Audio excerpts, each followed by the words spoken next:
Hello, and welcome to another edition of TCA's Concrete Conversations.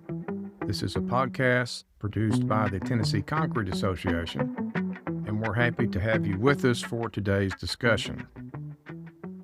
This discussion is appropriate for a wide range of audiences, including those folks who specify concrete, like architects and engineers, the people who place concrete, especially exterior concrete, and it's also appropriate for homeowners who may be considering a major concrete project, such as a concrete driveway or patio.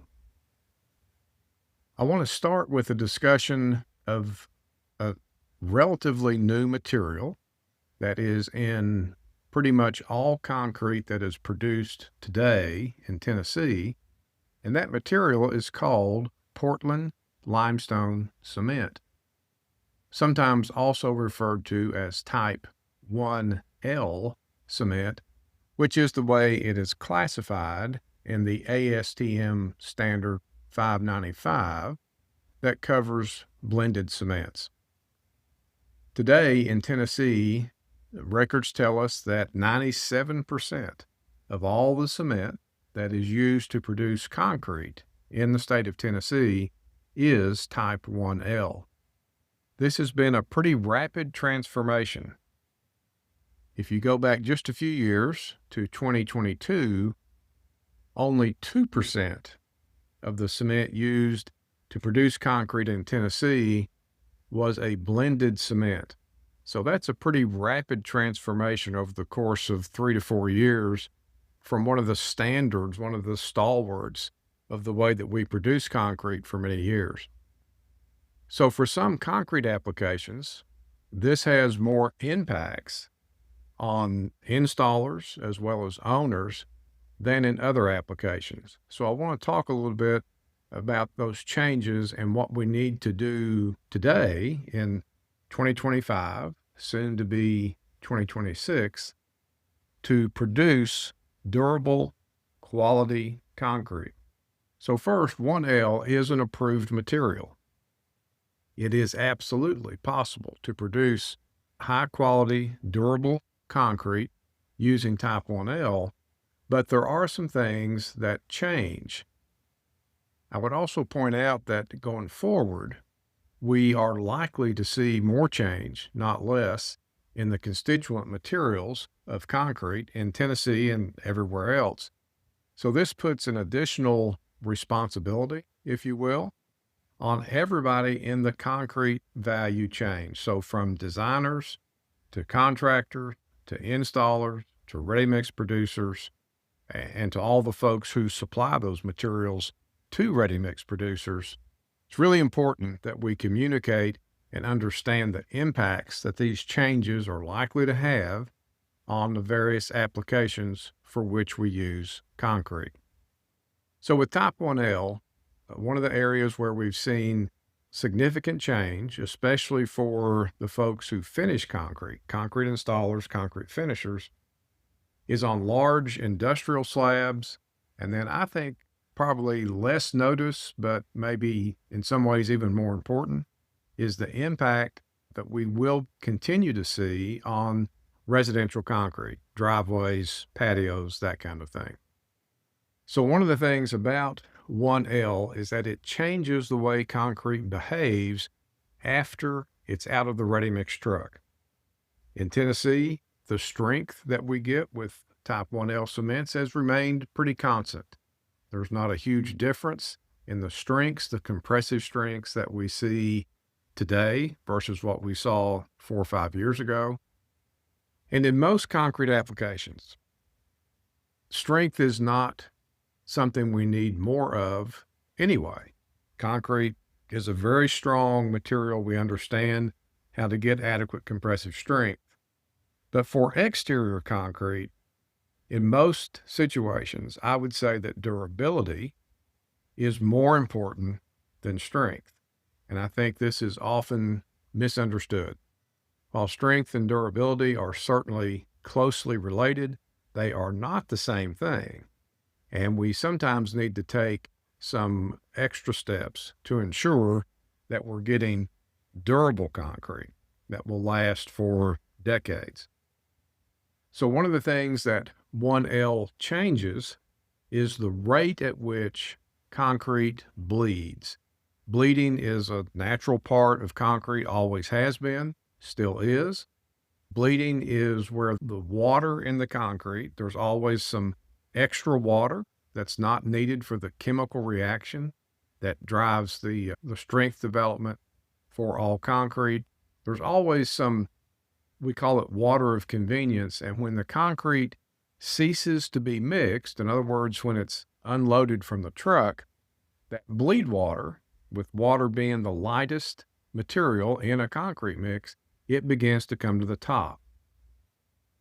Bleeding is, again, a natural and important part of the concrete process. It's part of how concrete goes from being a fluid, workable material to a hard, durable sidewalk, driveway, floor slab. And it's important for finishers because they time their finishing operations based on the bleed water. So for those instances where 1L changed the timing or the amount of bleed water or both, this is a big issue for the folks who are finishing concrete, and they have to be aware of that. With 1L, I think we have today concretes that have perhaps less resilience than they used to poor finishing practices.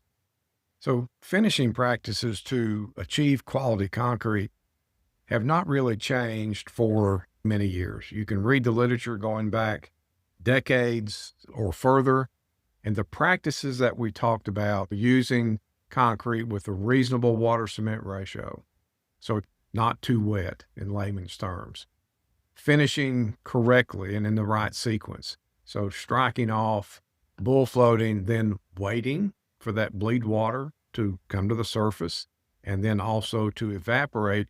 You never want to do anything to any concrete while there's bleed water present on the surface, because what you are doing is mixing that water back into the concrete that's on the surface. And anytime you add additional water to concrete, you are weakening that concrete. You're reducing compressive strength and you are reducing durability. So that's not changed. That's still exactly the process that we need to do.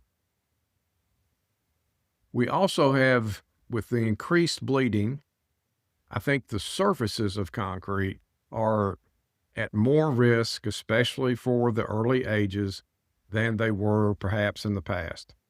So we've got to make sure that we are tightening up our finishing practices to ensure that we get the quality surface that our owners, customers, want and frankly deserve. So if your finishing process is mistimed, if you do anything to the surface of the slab while bleed water is present, you are compromising the quality of that slab and the durability.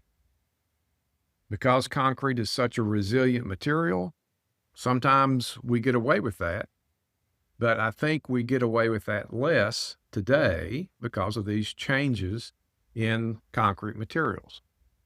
So it's really important for everyone up and down the value chain to adjust their process to ensure that the finished product that's experienced by our customers is what it should be. The other area that really needs to change, and this is needed to change for a long time, is what happens later in the finishing process. And this depends on the type of finish that we're going for, but it's common practice across the industry, not just in Tennessee, that as we get further into the finishing process and we're either doing a float pass or maybe we're coming back after the bleed water is gone or mostly gone, and we sprinkle surface water onto the surface of the concrete to help the finishing process be easier and look better. So again, this is very common. Anybody that's finished concrete has done this. They may not want to admit it, especially after they listen to this podcast, but it's very common. That's never been a good practice. So it's common, but it is a poor practice, and that has been reflected in the literature, again, for decades. Where we used to get away with that, I think 1L removes a big margin of safety. So it's critical that we don't apply water to the surface anytime after the concrete has been struck off. There are some materials out there, and these are becoming much more common. We call them finishing aids, and they specifically are not water. Most of them are some type of colloidal silica, a very fine silica particle, and they should be, some of them have a little bit of water, but the good ones have almost no water. And they do the same thing. They lubricate the surface of the slab so that it's easier to bull float, where for Fresnoing or troweling, it helps the surface close up, be more uniform. So they have a great purpose, but we can't do that with water, especially today, because that is increasing the risk of durability problems in our concrete. The other thing that hasn't changed is the water cement ratio for the mixes that we place. Anyone that's placed concrete knows that it's very difficult to place stiff mixes, especially in concrete slabs. So when we talk about the stiffness or the workability or consistency of concrete, the term we most often use for that is something called slump. And there is actually an ASTM test that lets us measure the slump of concrete. So slump is not a direct test for how much water is in concrete, but it is a good indicator of how workable a particular mix is going to be. So most residential concrete in Tennessee, and I think probably everywhere else, so again, driveways, patios, sidewalks, most likely is being placed at a slump of 6 to 8 inches.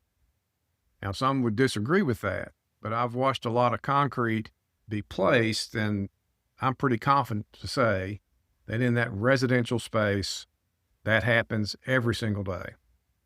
The only way to know for sure what slump is being placed on your project is to run that slump test, but that's not common on residential concrete.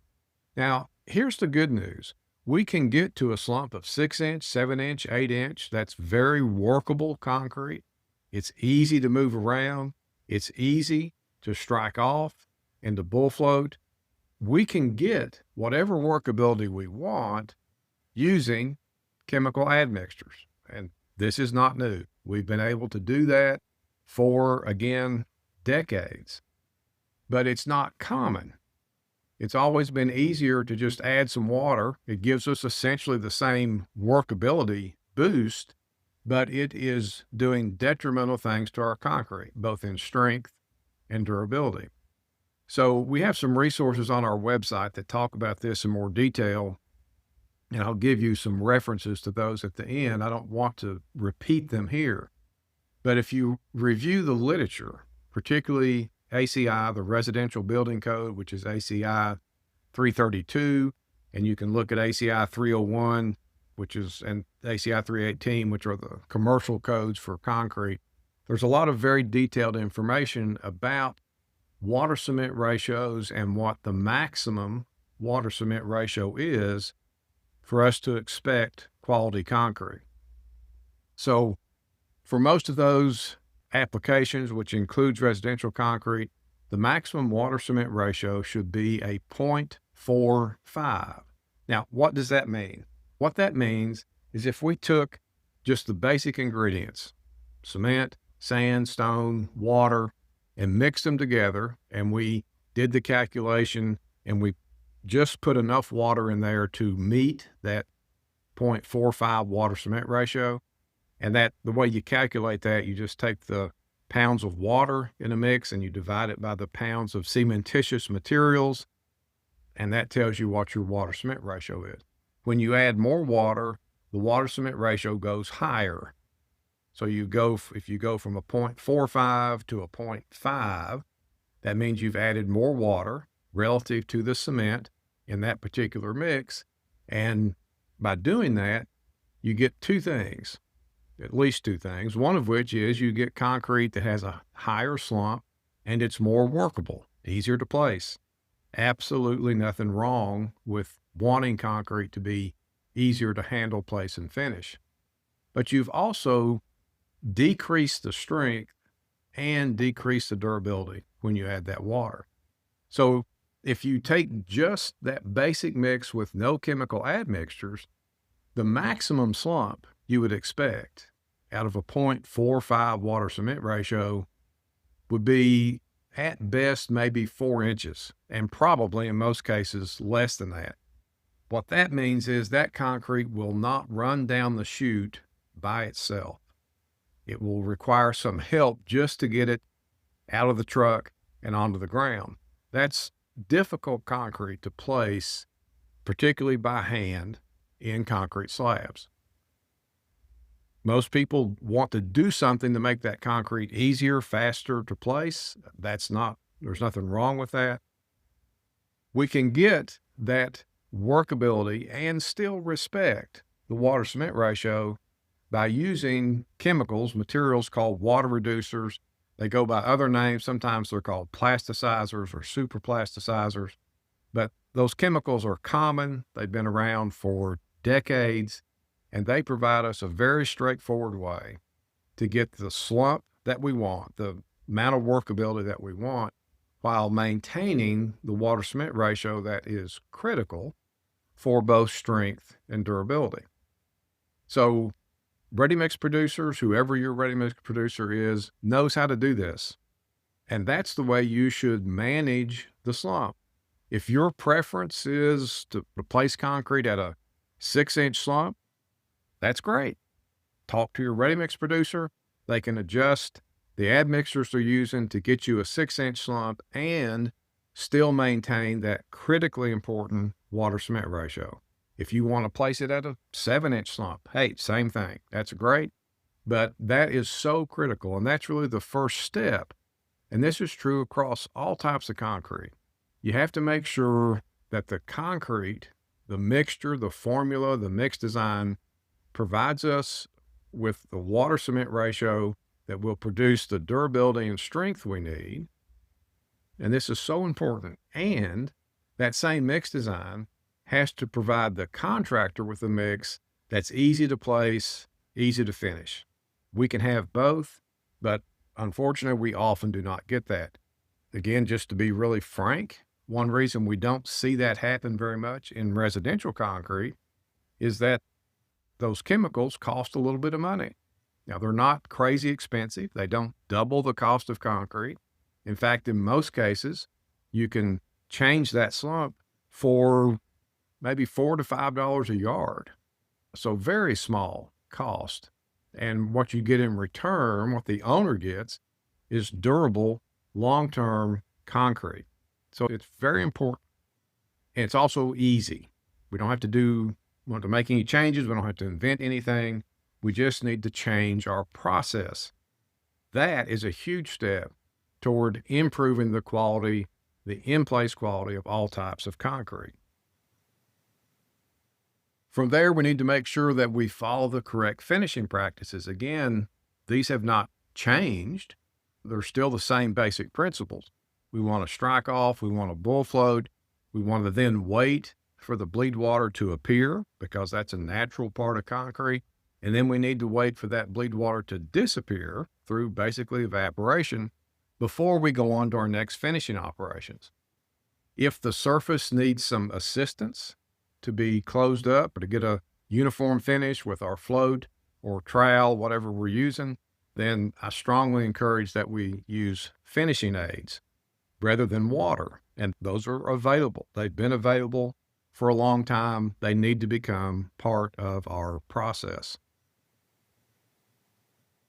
As we get later in the finishing process, so this is typically with troweled floors, again, very common, that to get some moisture on the surface, which will help the concrete close up, that water will be sprinkled or sprayed on the surface, and that's very detrimental to the quality of the concrete, especially for exterior concrete.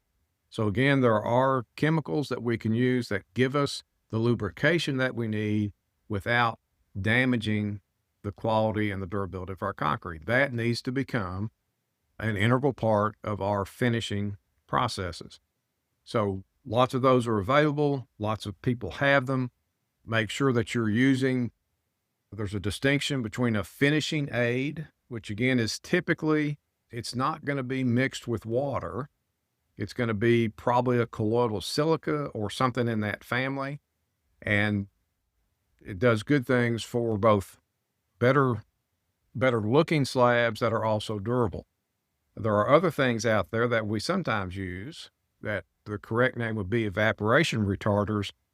They are mixed with water, and we use them for a completely different purpose. They are not appropriate to use as a finishing aid.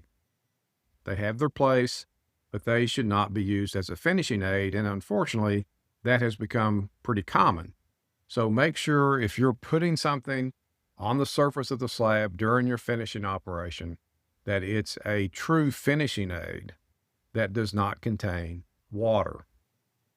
Now, after we get past the finishing stage, whether it's trowel finish or broom finish, the thing that is way too often ignored, especially in residential concrete, is curing.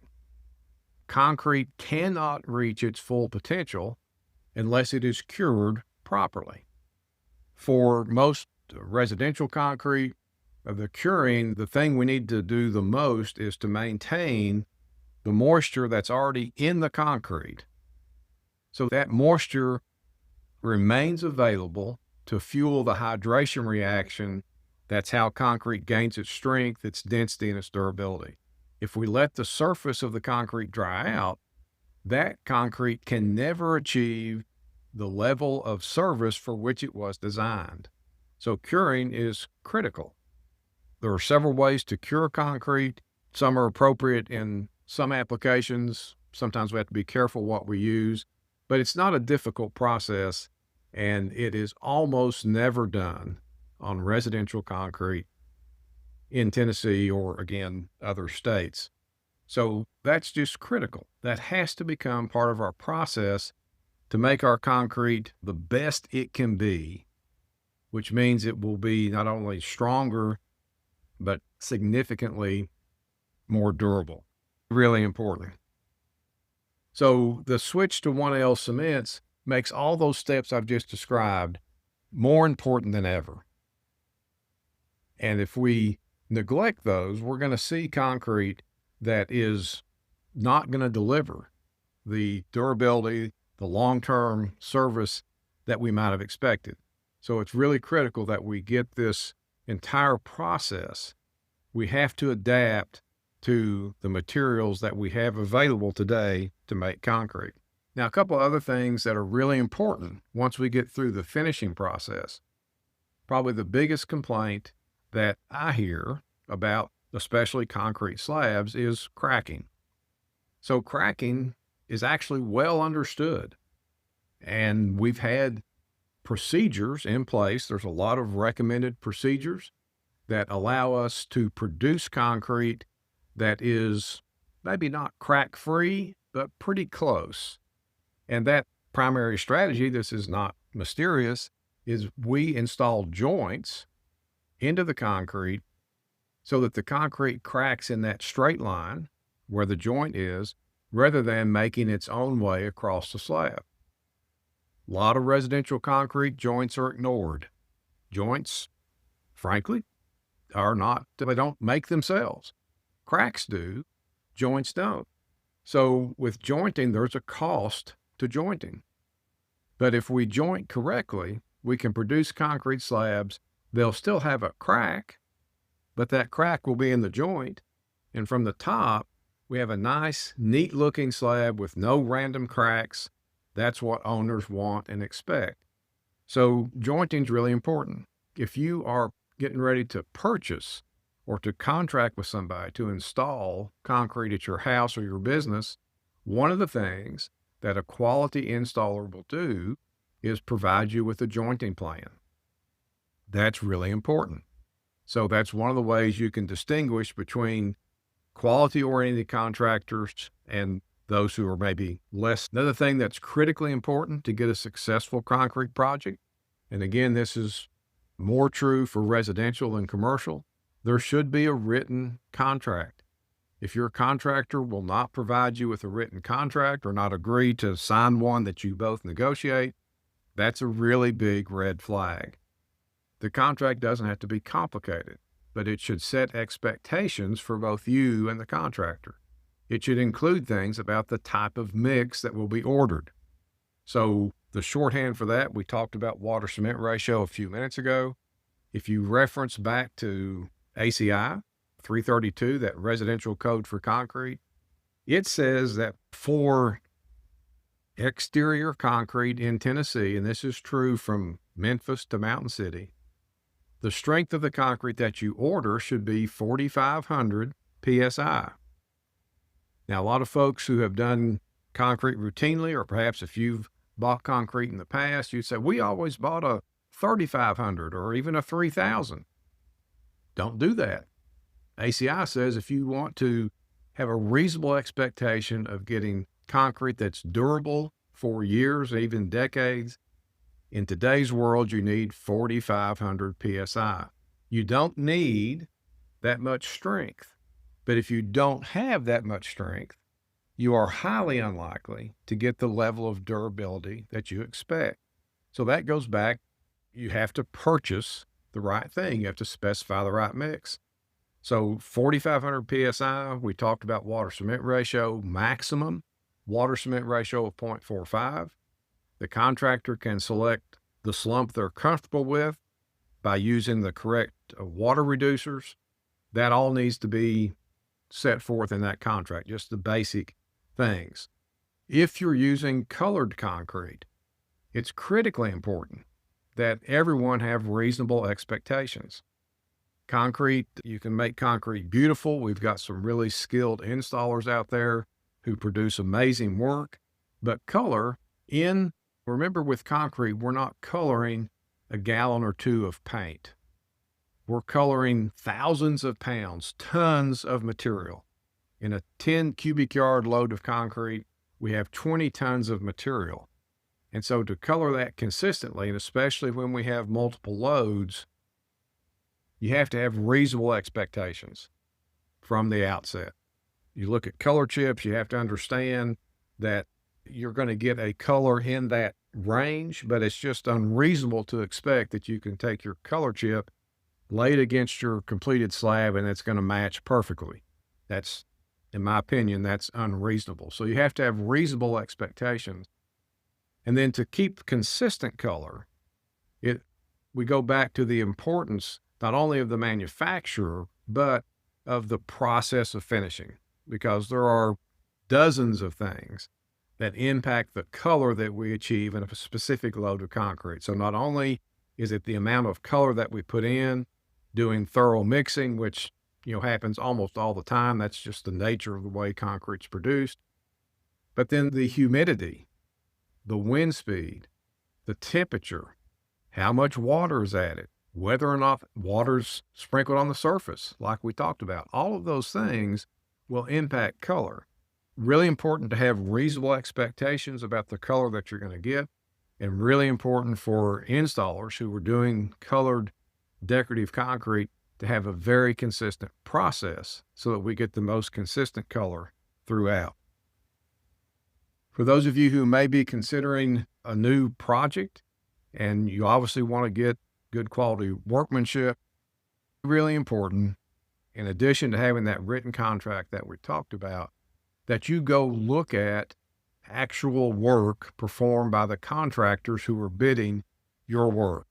If your contractor can only provide you with pictures, I would just remind you that everything on the internet is not true.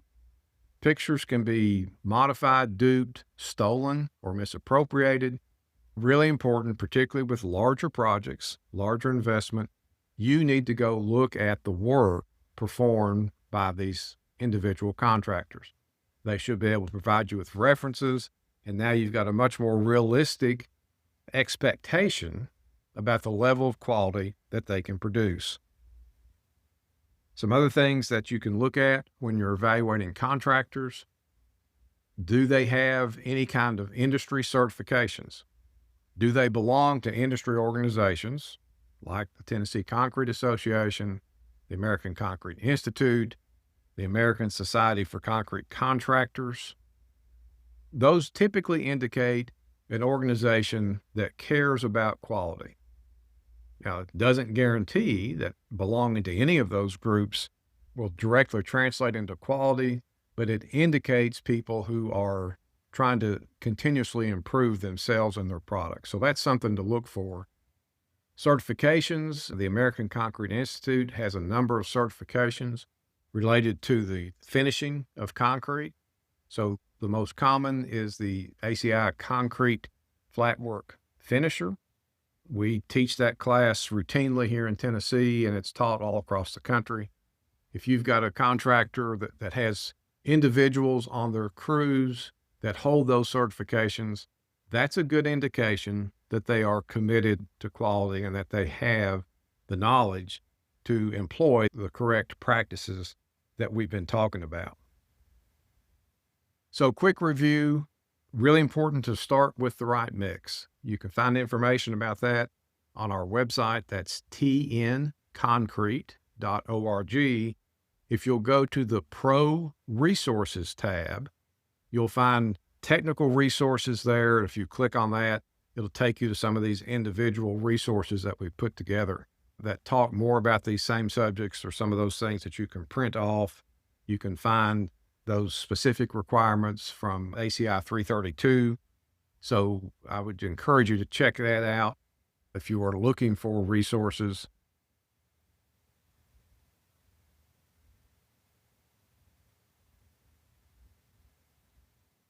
The other thing that I would mention for those of you who are owning concrete: you do have a responsibility to maintain your concrete.